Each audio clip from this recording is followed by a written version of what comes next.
शिवे सर्वादिसाधिके शरण्ये त्र्यम्बके गौरी नारायणी नमोस्तुते।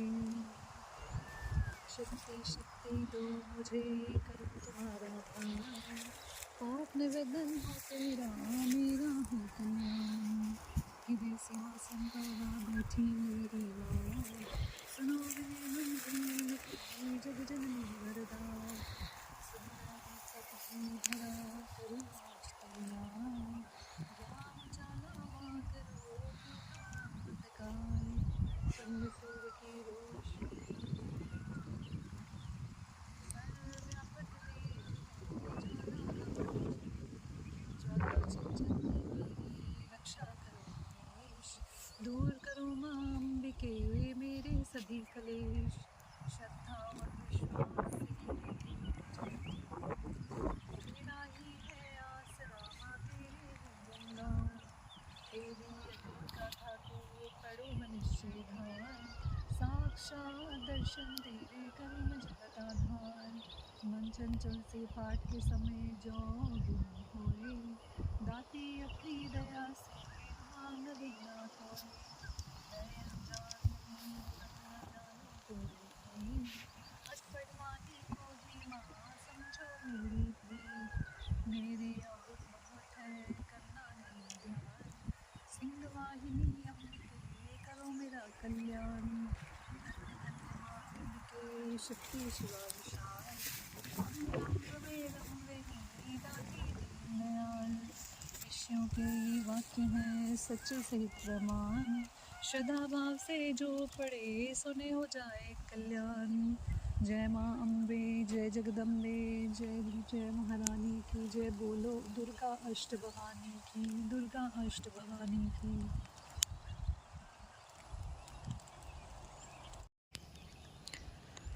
जय माता दी।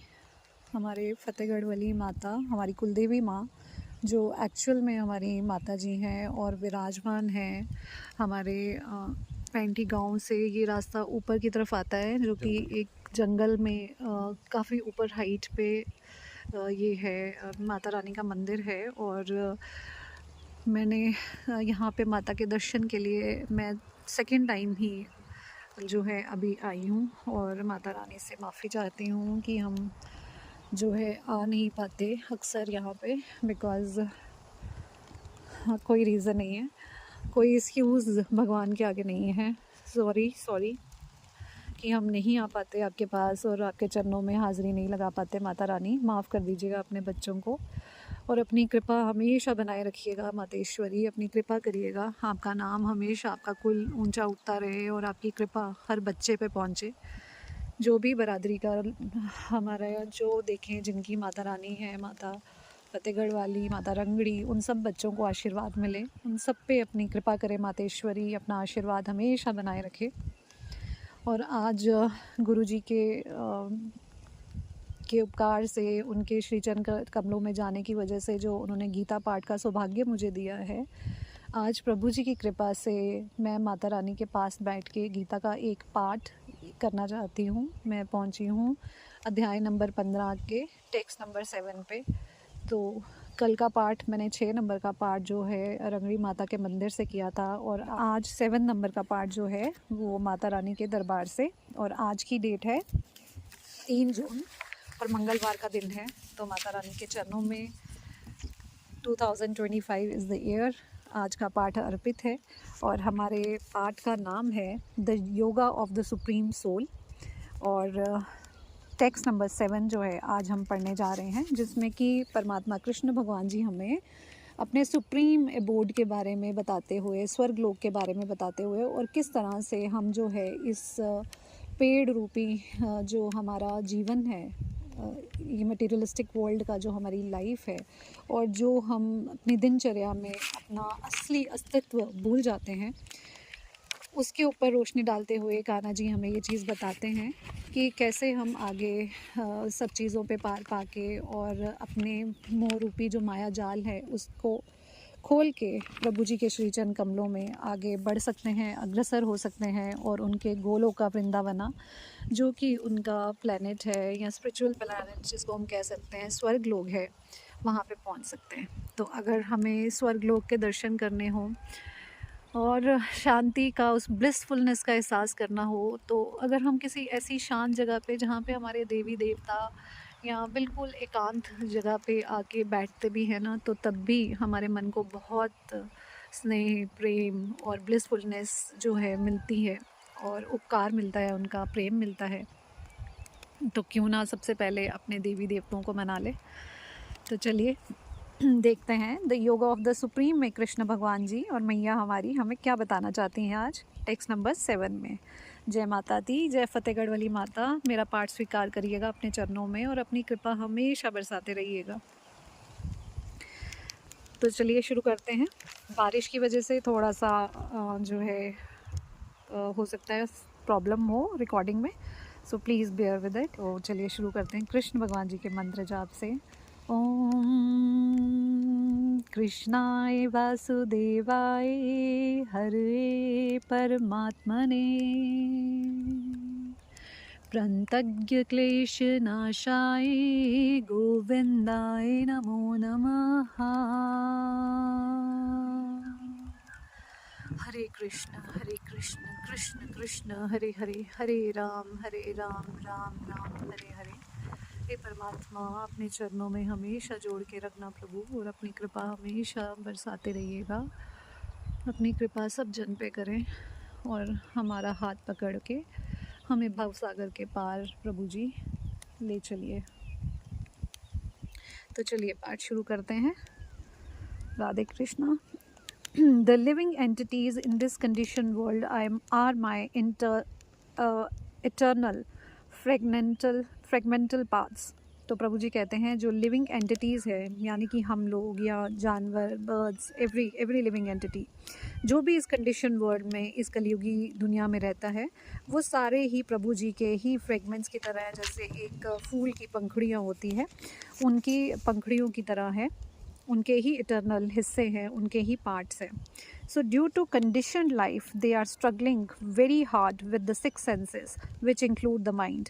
तो प्रभु जी कहते हैं कि हम इस कलयुगी रूपी दुनिया में रहते हैं और हमारा जो माइंड है वो कंडीशनड माइंड है, क्योंकि हम लोग मोह माया के जाल में ऑलरेडी फंस चुके हैं। और जो 6 सेंसेस हैं हमारी, जिसमें इंक्लूडेड है हमारा माइंड भी, हमारा दिमाग भी, यहाँ पे ये कहना चाहते हैं क्योंकि हम इस मटीरियलिस्टिक दुनिया में हैं और हमारा माइंड जो है वो कंडीशनड माइंड है बिकॉज ऑफ आवर 6 सेंसेस। और ये 6 जो सेंसेस हैं, 5 सेंसेस के अलावा हमारी छठी सेंस जो कि हमारा दिमाग सबसे बड़ा जो है एक रोल प्ले करता है, जो हमें ये रास्ता बताता है कि हमें कौन सा सही रास्ता है, कौन सा गलत रास्ता है। ही इज़ द डूअर, जो हमारे शरीर से भी काम करवाता है और हमारे कर्मास बनाने में सबसे बड़ा जिसका हाथ होता है। तो कृष्ण भगवान जी यहाँ पे हमें ये चीज़ बता रहे हैं कि उन्होंने ही हमें इस इल्यूजनरी वर्ल्ड में भेजा है, इस कलयुगी माया में भेजा है, ताकि हम अपने कर्मास बना सकें, हम अपने पुराने किए हुए कर्मों का हिसाब चुकता कर सकें और फिर आगे वाले जो नए कर्म हैं वो हम बनाएं, ताकि हम अपनी डेस्टिनी अपने डिज़ायर्स के ज़रिए लिख पाएँ। और जो डिज़ायर रूपी जो उन्होंने हमें समंदर दिया है कि हम क्या डिज़ायर करते हैं, वो हमारे कर्मास बनाएगा कि हम ज़िंदगी में क्या पाना चाहते हैं। हम प्रभु को पाना चाहते हैं, हम ईश्वर को पाना चाहते हैं, या हम सिर्फ इन दुनियावी चीज़ों में इस एग्जाम्पल्स देख रहे हैं इस टेक्स्ट में जो मैंने आपको दिखाया। तो हम क्या चाहते हैं कि हम उसकी पेड़ों में, उसकी जो हमारी टहनियाँ हैं, ब्रांचेस हैं, उसमें उलझे रहें, या फिर हम आगे बढ़ सकें और परमात्मा की शरण में आगे अग्रसर होएं और हम धीरे धीरे उस उल्टे पेड़ की तरफ, उल्टा जो है रूट्स की तरफ बढ़ें और उस डिज़ायर रूपी नदी को क्रॉस करके जो मेन रियल ट्री है उसकी तरफ अग्रसर हो सकें, प्रभु जी की शरण की तरफ अग्रसर हो सके और लिब्रेशन की स्टेज को हासिल कर पाएँ। So this is a not a difficult task, या फिर इम्पॉसिबल टास्क नहीं है। हमारे धर्म में, हमारे कल्चर में बहुत सारे लोग जो हैं ऐसा कर चुके हैं, और बहुत सारे ऋषि मुनि, साधु या बहुत सारे ऐसे ज्ञाता हुए जिन्होंने ये चीज़ की। And it is not impossible कि अपने जन्म मरण के साइकिल से छूट के लिब्रेशन पाना। डिफ़िकल्ट ज़रूर है रास्ता, पर प्रभु जी ने गीता पाठ में ये चीज़ लिखी है कि मैं कोई रिचुअल्स नहीं मांगता। अगर आप पूरी श्रद्धा से, पूरे भाव से बस मुझे सब कुछ अर्पित करो और निछावर करके बस मेरे प्रेम में रहो, तो मैं तुम्हें खुद भवसागर के पार ले जाऊंगा। तो वो डिसाइड करने वाले हमारे प्रभु हैं, हमारे ईश्वर हैं, जो ये चीज़ डिसाइड करें कि हम कहाँ जाना चाहते हैं, कि वो हमें कहाँ लेके जाएंगे। तो हमें बस उनको अर्पित करने हैं अपने कर्मास, बाकी तो ईश्वर की मर्ज़ी। और हाँ, गीता पाठ में एक और बहुत इम्पॉर्टेंट और अच्छी बात बोली गई थी कि इवन कि हाँ, जब हमारी वो स्टेज आ जाए कि हमें मोक्ष की भी जो है फ़िक्र ना हो, हमें ये भी चिंता ना हो कि प्रभु हमें मोक्ष मिलेगा नहीं मिलेगा, बस प्रेम जुड़ जाए आपसे, बस प्रेम भाव आ जाए, बस उसी में सुख मिल जाए, वही हमारी सही भक्ति है, वही हमारा लगाव है जो ईश्वर से हमें उसके और भी करीब ले जाता है। तो देखते हैं आगे कान्हा जी हमें क्या बता रहे हैं। तो आगे प्रभु जी कहते हैं, in his condition life he is dominated by the material modes of nature. और जब हमारी ये ज़िंदगी चल रही है, कंडीशन लाइफ है, मटीरियलिस्टिक दुनिया है, तो हम लोग क्या होते हैं यहाँ पे मटीरियल मोड्स ऑफ नेचर से, काम, क्रोध, मोह, लोभ, माया, इन सब चीज़ों से जो है ग्रसित रहते हैं। और ये सब हमें अफेक्ट करती है, हमारे डिसीजंस को अफेक्ट करती हैं, हमारे आगे लाइफ को अफेक्ट करती हैं। And he forgets the transcendental loving service to the Lord. और जब इस मटीरियलिस्टिक दुनिया में ईश्वर हमें भेजते हैं तो ज़्यादातर हम उनका रास्ता भूल जाते हैं, उनकी ट्रांसेंडेंटल जो सर्विस करना है हमें, हम वो भूल जाते हैं कि कैसे प्रभु जी के श्री चरण कमलों में हमें अपने जो भाव देने हैं या उनके प्रति जो है निष्ठा देनी है, और ये सब चीज़ें हम भूल जाते हैं। So as a result he has to struggle very hard to maintain his existence in this material world. तो रिज़ल्ट क्या होता है कि हमें बहुत सारी स्ट्रगल्स फेस करनी पड़ती है इस मटीरियलिस्टिक दुनिया में, बहुत ज़्यादा उतार चढ़ाव देखने पड़ते हैं, खुशियाँ, गम, कई कंडीशंस ऐसे हो जाती हैं कि आपके लिए ज़िंदगी जीना भी बहुत मुश्किल हो जाता है।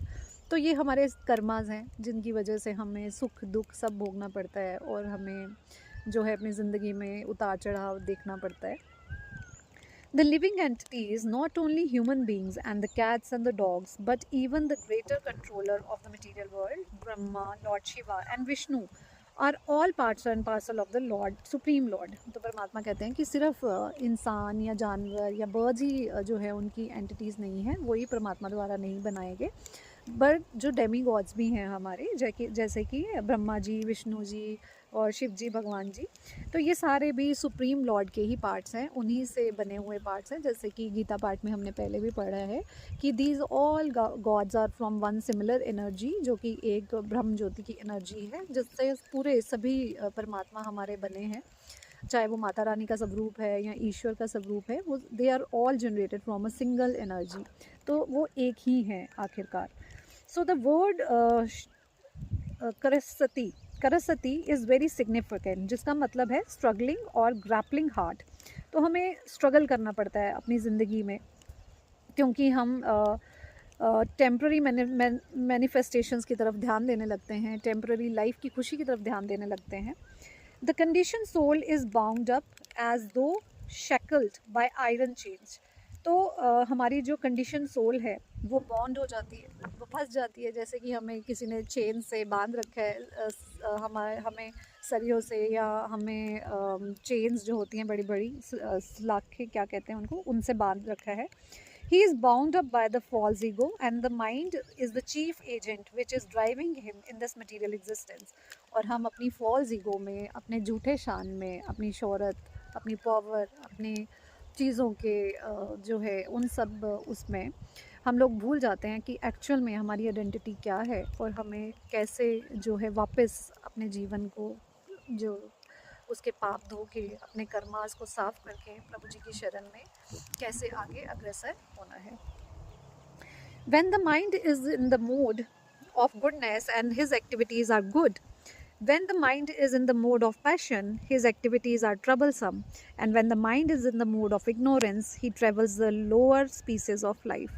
तो परमात्मा कह रहे हैं यहाँ पे कि देखिए, जैसे हमने पिछले पार्ट में पढ़ा था 3 मोड्स ऑफ मटेरियल नेचर, तो ईश्वर कहते हैं कि जब हम मोड ऑफ गुडनेस में होते हैं तो हमारा दिमाग भी अच्छा रहता है, जब हम प्रभु की शरण में होते हैं तो हमें सब अच्छा लगने लगता है, हमें जो ब्लिसफुल फील होता है, उनकी जो है पास रह के अच्छा लगने लगता है, उनकी शरण में अच्छा लगता है। और जब हम मोड ऑफ पैशन में होते हैं ना, तो हम कार्य प्रधान, कर्म प्रधान हो जाते हैं और हर समय सिर्फ कर्म को ही सर्वश्रेष्ठ मानते हैं और कुछ भी प्रभु को अर्पित नहीं करते उसके साथ साथ। तो हमारी जो एक्टिविटीज़ हैं वो धीरे धीरे ट्रबलसम होने लगती हैं, हमें सुख दुख ज़्यादा आने लगते हैं, ज़्यादा सताने लगते हैं। And when the mind is in the mode of ignorance, और अगर हम मोड ऑफ इग्नोरेंस की स्टेज पे आ जाते हैं जहाँ पे इग्नोरेंट होते हैं, तो हमें ट्रैवल करना पड़ता है लोअर स्पीसीज़ ऑफ लाइफ में। जैसे कि परमात्मा ने बताया कि अगर हम कर्म अपने अच्छे ढंग से नहीं करते हैं और इग्नोरेंट स्टेज पे रहते हैं, परमात्मा को नहीं मानते और सभी गलत कार्य करते हैं, तो अगला जन्म हमें जानवर की श्रेणी में लेना पड़ता है। Then God says, it is clear, however, in this verse that the conditioned soul is covered by the material body. तो इस वर्स में ये बहुत अच्छे से क्लियर किया है कृष्ण भगवान जी ने कि हमारी जो कंडीशन सोल होती है वो इस मटेरियल बॉडी ने कवर कर रखी है with the mind and the senses, और हमारे दिमाग के साथ, और जो हमारी सेंसेस हैं वो उसको ओवर पावर करती हैं। And when he is liberated his material covering perishes, और जब वो लिबरेट होता है, प्रभु जी की शरण में आगे अग्रसर होता है, तो धीरे धीरे क्या होता है कि हमारी जो कवरिंग है वो हटती जाती है और हम लिबरेशन स्टेज में प्रभु जी की शरण में आगे अग्रसर होते रहते हैं। The following information is there in the मधा दियानाधा श्रुति, एंड ये इन्फॉर्मेशन किसी और वेदास की बुक में भी दे रखी है, जिसमें कहा गया है, it is stated here that when a living entity give up his material embodiment and enters into the spiritual world, he revives his spiritual body. कि जब कोई परमात्मा की शरण में अपने आप को दे देता है, अपनी मटीरियलिस्टिक बॉडी को दे देता है, अपनी मटीरियलिस्टिक एम्बॉडीमेंट को दे देता है, तो वो स्पिरिचुअल वर्ल्ड में एंटर कर देता है। ही रिवाइव्स हिज स्पिरिचुअल बॉडी, और उस इंसान को अपनी स्पिरिचुअल बॉडी वापस मिल जाती है परमात्मा की शरण में। And his spiritual body he can see the supreme personality of the Godhead face to face, और फिर वो परमात्मा को बिल्कुल अपने सम्मुख देख पाता है, उनके दर्शन कर पाता है।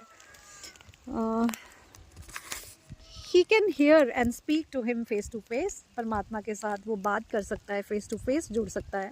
He can understand the supreme personality as he is, और सुप्रीम पर्सनैलिटी को, परमात्मा को समझ सकता है जैसे वो हैं, उनको जान सकता है।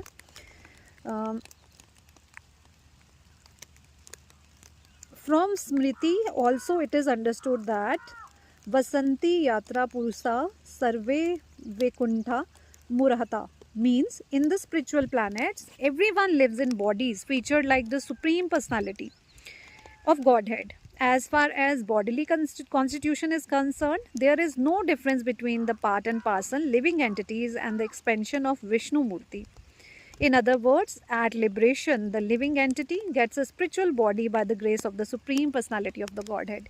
कि जब हम अपनी लिबरेशन स्टेज पाके प्रभु जी की शरण में गोलुका वृंदावना में जाते हैं, तो वहाँ पे हमें वैसा ही जो है शरीर मिलता है जो हम प्रभु जी की शरण में, उनको स्पिरिचुअल बॉडी मिलती है और हम उनकी शरण में रह सकें, ऐसा शरीर मिलता है। देन द वर्ड्स ममी भाषा are also very significant. The fragmented portion of the Supreme Lord is not like some material broken parts. We have already understood in the second chapter that the spirit cannot be cut into pieces. This fragment is not materially conceived. It is not like matter which can be cut into pieces and joined together again. तो कहा गया है कि परमात्मा ऐसे नहीं है कि जिनके अलग अलग हिस्से हो सकें या उनको फ्रेगमेंट्स में देखा जाए, उनको अलग अलग पार्ट्स में देखा जाए, क्योंकि उनका शरीर अलग नहीं है, वो जन्म नहीं रहता। जैसे कि हमने सेकंड नंबर के चैप्टर में पढ़ा था कि परमात्मा जन्म मरण के साइकिल से अलग हैं, मतलब वो अगर होते हैं, आते हैं, तो वो अवतारित होते हैं, वो अलग अलग फ्रेगमेंट्स में नहीं आते, अलग अलग पार्ट्स में नहीं आते। तो मैं जल्दी से कवर अप करते हुए, बिकॉज मेरा बारिश बहुत तेज़ हो रही है अभी, तो थोड़ा सा चैप्टर बचा है, वी विल फिनिश इट। तो the fragment is not materially conceived, it is not like matter which can be cut into pieces and join together again. So that conception is not applicable here, because in the Sanskrit word sanatana is eternal is used. The fragmental portion is eternal. It is also stated in the beginning of the second chapter that in each and every individual body, the fragmented portion of the Supreme Lord is present. तो ये second chapter में ही बताया गया है कि जितने भी हम प्राणी हैं, हम सबके अंदर परमात्मा का कुछ अंश जो है पाया जाता है. That fragmented portion, when liberated from the bodily entanglements, revive into original spiritual body. तो और जब हम अपना ये सोल जो है निकल जाती है, इस शरीर को छोड़ देती है, तो हम वापस परमात्मा में ही जाके जुड़ जाते हैं. तो बहुत ही प्यारा लेसन आज का, बहुत ही प्यारा चैप्टर जो हमें पूरा एक वे बता रहा है कि कैसे हमें अपने परमात्मा को हासिल कर सकते हैं. So in the body, in the spiritual sky, in a spiritual planet, and enjoy association with the Supreme Lord. और फिर परमात्मा की शरण में हम enjoy करते हैं उनकी association को. It is, however, understood here that the living entity, being the fragmented part and parcel of the Supreme Lord, is qualitatively one with the Lord.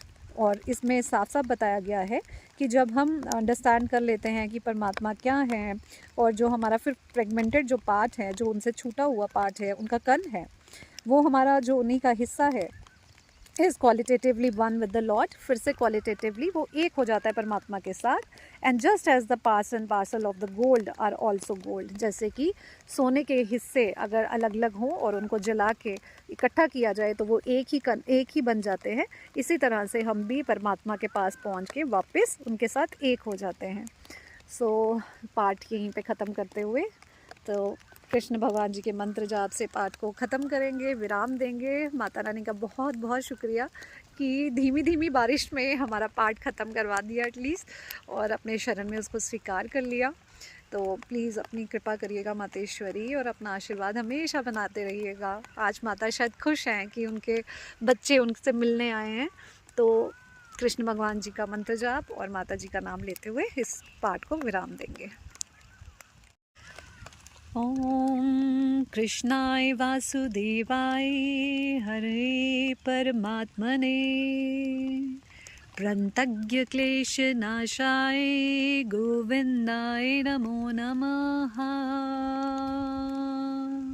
सर्वमंगल मांगले शिवे सर्वार्थ साधिके शरण्ये त्र्यंबके गौरी नारायणी नमोस्तुते.